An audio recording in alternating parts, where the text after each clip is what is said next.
Guys, welcome back to my channel Creative Story में आपका स्वागत है।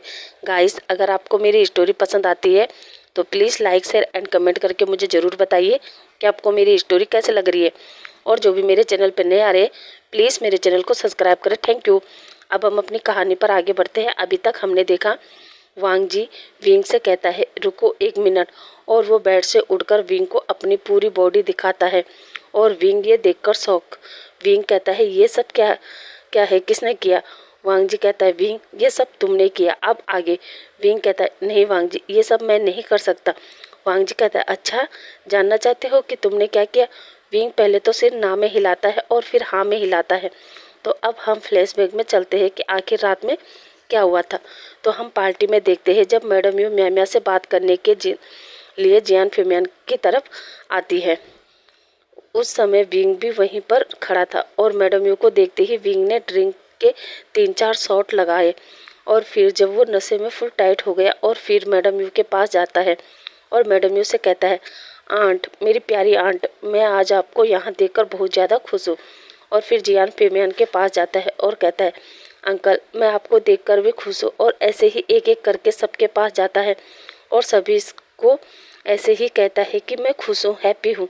और उसके आंखों में आंसू भी गिर रहे थे। सिचेन वांग जी को कहता है वांग जी, मुझे लग रहा है कि विंग ने कुछ ज़्यादा ही ड्रिंक कर ली और शायद वो सुयान को भी मिस कर रहा है, क्योंकि आज उसके लिए बहुत बड़ा दिन है और उसका यहाँ पर अपना कहने वाला कोई नहीं है, इसलिए विंग ये सब कह रहा है।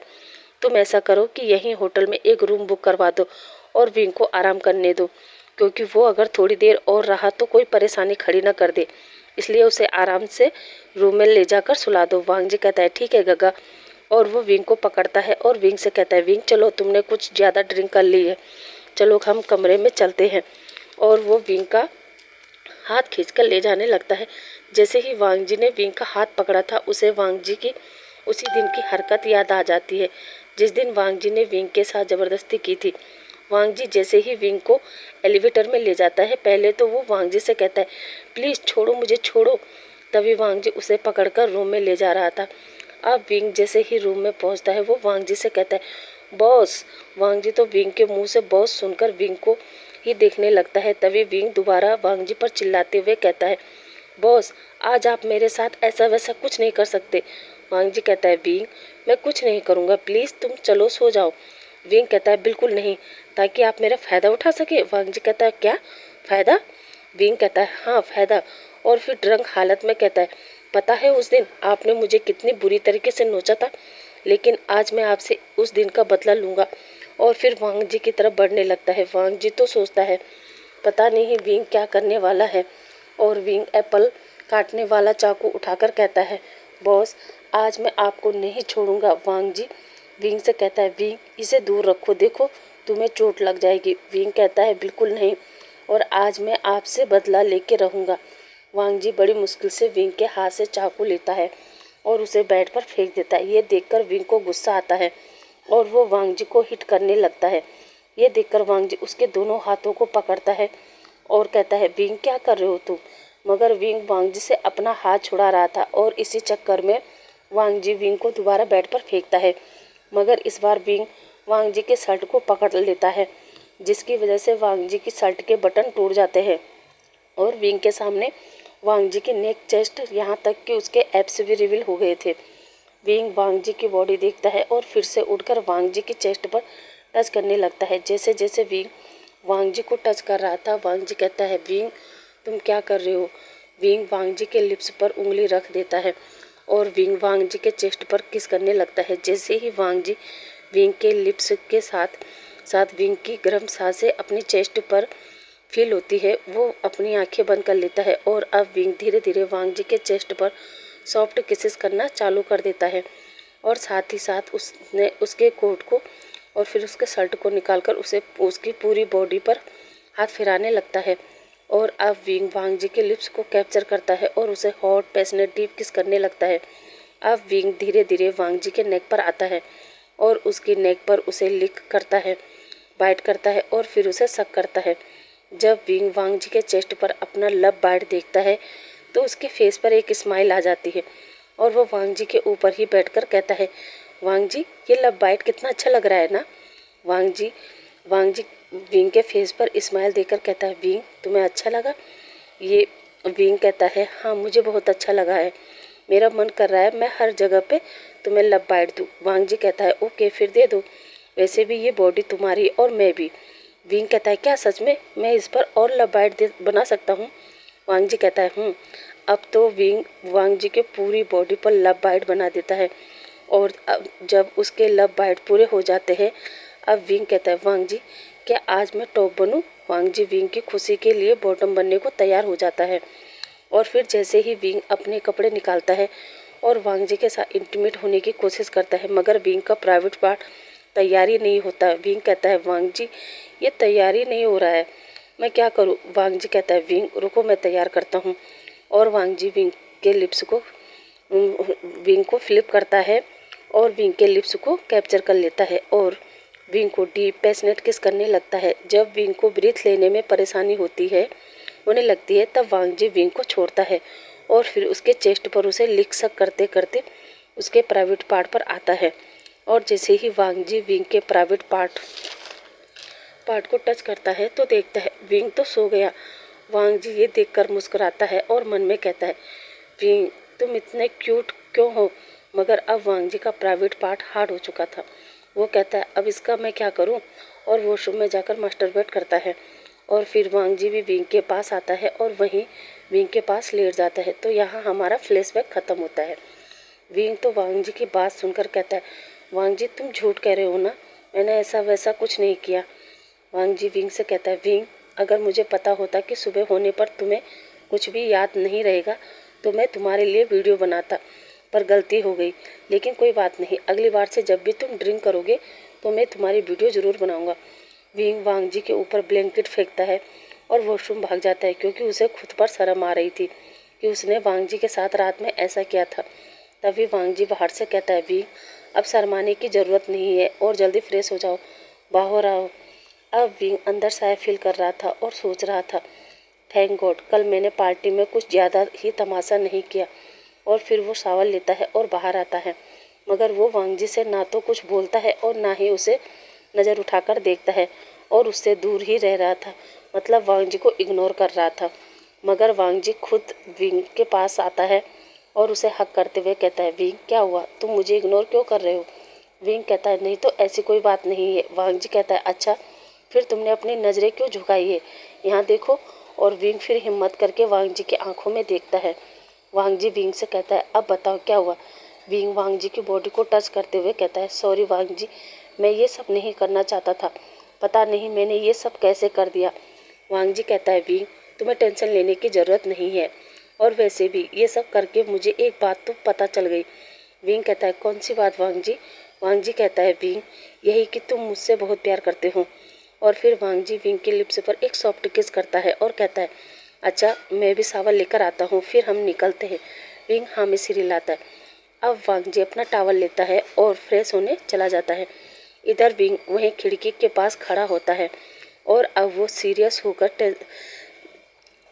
और टेंशन में था और सोचने लगता है, आंटी मेरी ज़िंदगी में वापस आ गई है, अब पता नहीं वो मेरे साथ क्या करेगी। और ये बात मैं वांग जी को भी नहीं बता सकता क्योंकि पहले ही बड़ी मुश्किल से मैंने उसके गुस्से को कंट्रोल किया है और अगर उसे पता चलेगा कि आंटी उसके बचपन के प्यार को टॉर्चर करती थी, मारती थी, पीटती थी, तो पता नहीं मेरा लंजा उनके साथ क्या करेगा। और अगर ये बात मैं अंकल को बताऊंगा तो कहीं मेरी वजह से मेरी सीजे और जनसा का जीवन खराब न हो जाए। मगर अब मैं किसको बताऊं? अब तो सुयान भी यहाँ नहीं है जो मेरी हेल्प कर सके और मुझे अंकल से दूर दूर रखे, क्योंकि कल ही वो मुझसे पूछ रहे थे कि मैं घर से क्यों भाग गया था। ओह गॉड, दोबारा अंकल ने मुझसे पूछा तो मैं क्या जवाब दूंगा? और मन में कहता है, सुयान तुम कहाँ हो? तुम्हारे विंग को तुम्हारी ज़रूरत है। इधर वांग जी फ्रेश होकर बाहर आता है। वो विंग को खिड़की के पास खड़े होते देख उसके पास जाता है और उसे हक करता है और कहता है, विंग क्या हुआ, क्या सोच रहे हो?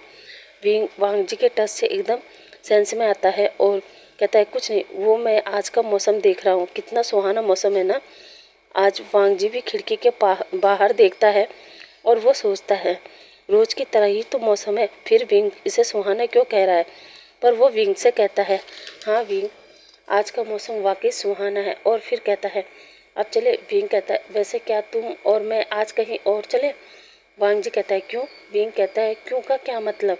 मेरा मन है, क्या तुम मुझे बाहर नहीं ले जाओगे? वांग जी सोचता है विंग ने अचानक बाहर जाने का प्लान क्यों बनाया, आखिर क्या बात है? विंग मुझसे कुछ तो छुपा रहा है क्या? तभी विंग कहता है वांग जी बताओ ना, क्या हम कहीं चले? वांग जी विंग की खुशी के लिए कहता है ठीक है बताओ कहाँ जाना है। विंग वांग जी के चेस्ट पर अपना सिर रखकर उसे हक करते हुए कहता है तुम जहाँ ले जाना चाहते हो वहाँ ले जाओ, पर प्लीज़ यहाँ से चलो। वांग जी की तो कुछ भी समझ में नहीं आ रहा था, पर विंग के लिए कहता है चलो। और फिर अपना फ़ोन लेता है और अपने सेक्रेटरी मिंग को कॉल करके कहता है कि आज वो ऑफिस नहीं आ रहा है। इधर विंग भी म्या म्या को कॉल करता है और उसे बताता है कि वो आज नहीं आ रहा है, तो वो आज संभाल ले। म्या म्या जब ये सुनती है तो वो एकदम विंग से पूछती है क्या तुम वांग जी के साथ जा रहे हो? विंग कहता है हाँ मैं और वांग जी जा रहे हैं, तो तुम बच्चों का अच्छे से ध्यान रखना। और फ़ोन रख देता है। इधर म्या म्या बहुत ज़्यादा गुस्से में आ जाती है और वो अपने मोबाइल से मैडम यू का नंबर निकालती है और उसे कॉल कर देती है। मैडम यू अपने मोबाइल पर अनोइंग कॉल देकर फ़ोन उठाती है और हेलो कहती है। इधर से म्या म्या डायरेक्ट कहती है मैं तैयार हूँ। मैडम यू समझ जाती है और कहती है मैं तुमसे मिलने आती हूँ, अपना एड्रेस दो। म्या म्या कहती है ओके, और वो मैडम यू को अनाथ आश्रम का एड्रेस भेज देती है। अब कुछ 1-2 घंटे बाद मैडम यू म्या म्या से मिलने अनाथ आश्रम पहुँच जाती है और फिर म्या म्या और मैडम यू ऑफिस में बैठते हैं। मैडम यू म्या म्या से कहती है तो तुम मान गई? म्या म्या कहती है हाँ मैं तैयार हूँ, पर हम ये सब कैसे करेंगे? मेरा मतलब मैं मर्डर तो नहीं कर सकती, पर हाँ आपका साथ दे सकती हूँ। मैडम यू कहती है डोंट वरी, हम उसको सीधा सीधा नहीं मारेंगे। म्या म्या कहती है मतलब? मैडम यू कहती है मेरा मतलब हम उसके मर्डर को एक एक्सीडेंट का रूप देंगे। म्या म्या कहती है वो कैसे? मैडम यू कहती है मुझे ज़्यादा कुछ नहीं करना है, बस इतना करना है जब विंग सुबह यहाँ आता है और जब शाम को वापस जाएगा तब तक तुम इसी बीच उसके गाड़ी के ब्रेक निकाल देना, क्योंकि जब वो यहाँ से वापस जाने को निकले मगर पहुँच ना पाए, बस हमारा काम हो जाएगा। म्या म्या कहती है नहीं, उसके साथ हमेशा हुसैन होता है, तो ये काम हम यहाँ नहीं कर सकते, और यहाँ करेंगे तो शायद किसी न किसी को हम पे शक हो जाएगा, इसलिए हमें ये काम तब करना होगा जब विंग अकेला हो। मैडम यू सोचती है और फिर कहती है ठीक है, तुम अपनी तरफ से ऐसा माहौल क्रिएट करो कि विंग को यहाँ से अकेला जाना पड़े, और मैं अपनी तरफ से उसके घर से पता करवाती हूँ ओके। म्या म्या कहती है वैसे आज भी विंग बाहर गया है, पर आज वांग जी उसके साथ है। मैडम यू कहती है नहीं, हमें तब तक उसकी डेली एक्टिविटी पर नज़र रखना होगा। म्या म्या कहती है ओके, और फिर मैडम यू वहाँ से चली जाती है। इधर विंग और वांग जी होटल से निकलकर गाड़ी में बैठते हैं और विंग और वांग जी वहाँ से निकल जाते हैं। विंग तो गाड़ी में बैठते ही अपनी आंखें बंद कर लेता है और वांग जी गाड़ी चलाने लगता है। वांग जी जैसे ही गाड़ी चलाता है, वांग जी विंग से कहता है विंग विंग करता है। वांग जी विंग से पूछता है तुम ठीक हो? विंग कहता है हाँ क्यों? वांग जी कहता है नहीं बस ऐसे ही, और वो गाड़ी चलाता ही रहता है। वांग जी विंग को लेकर सीधा अपने होम टाउन लीजियान सिटी ले जाता है, जहाँ वो बचपन में रहा करते थे। करीब 3-4 घंटे के सफ़र के बाद विंग और वांग जी लीजियान सिटी पहुँच जाते हैं, जहाँ वांग जी अपने पुराने घर में विंग को ले जाता है। विंग अपने होम टाउन को देखकर कहता है वांग जी हम यहाँ? वांग जी कहता है हाँ विंग, सिचेन गगर ने मुझे बताया था कि ये हमारा गांव है, यहाँ हमारा होम टाउन है, और जब तुमने मुझसे कहा कि मैं तुम्हें कहीं भी ले जाऊँ तो मेरे दिमाग में इसी जगह का ख्याल आया, इसलिए मैं तुम्हें यहाँ लेके आया हूँ। क्या तुम्हें ये जगह पसंद नहीं आई? विंग कहता है नहीं ऐसी बात नहीं है, मुझे ये जगह पसंद आई है। और अब विंग अंदर जाता है तो देखता है घर तो बहुत गंदा हो रखा था। विंग वांग जी से कहता है आई थिंक पहले हमें इसे रहने लायक बनाना होगा। वांग जी कहता है ठीक है चलो, और दोनों फिर घर की सफाई करने लगते हैं। घर की सफाई करने के बाद विंग कहता है अब बहुत तेज़ भूख लगी है। वांग जी कहता है मुझे भी। वांग जी कहता है चलो फिर हम बाहर जाते हैं, कुछ खा कर आते हैं और थोड़ा लेकर भी आ जाते हैं। विंग हाँ कहते हैं। अब दोनों ही फिर मार्केट निकल जाते हैं और पहले तो वो लोग कुछ खाते हैं और फिर कुछ ग्रोसरी फ्रूट वगैरह बाई करके वापस आते हैं। अब दोनों काफ़ी थक गए थे तो दोनों बेड पर लेटते ही सो गए। अब अगली मॉर्निंग विंग वांग जी से पहले उठता है और वांग जी को बिना बताए अपने घर को देखने चला जाता है। जैसे जैसे वो घर के करीब पहुंचता है तो देखता है कैसे उसकी मोम आवाज़ लगाकर कहती थी आसीन बाहर मत जाना बेटा, अंदर ही रहना। और फिर गेट पर खड़े होकर सोचता है कैसे उसकी मॉम इस आंगन में उसे खाना खिलाने के लिए दौड़ती रहती थी और फिर फ्लैशबैक में जाकर अपने बचपन को जीने लगता है। विंग अंदर जाकर बाहर रखी हर चीज़ को छूता है और याद करता है। गाइस आज के लिए बस इतना ही। आई होप आज का पार्ट आपको पसंद आया होगा। तो गाइस इसी तरह मेरे साथ बने रहे। और हाँ, आगे इस स्टोरी में काफ़ी ट्विस्ट एंड टर्न आने वाले हैं, तो आप ज़रूर इस स्टोरी को सुनिए और मुझे कमेंट करके बताइए कि आपको ये स्टोरी कैसे लग रही है। तो अब आपसे कल मिलते हैं, तब तक के लिए थैंक यू, बाय बाय।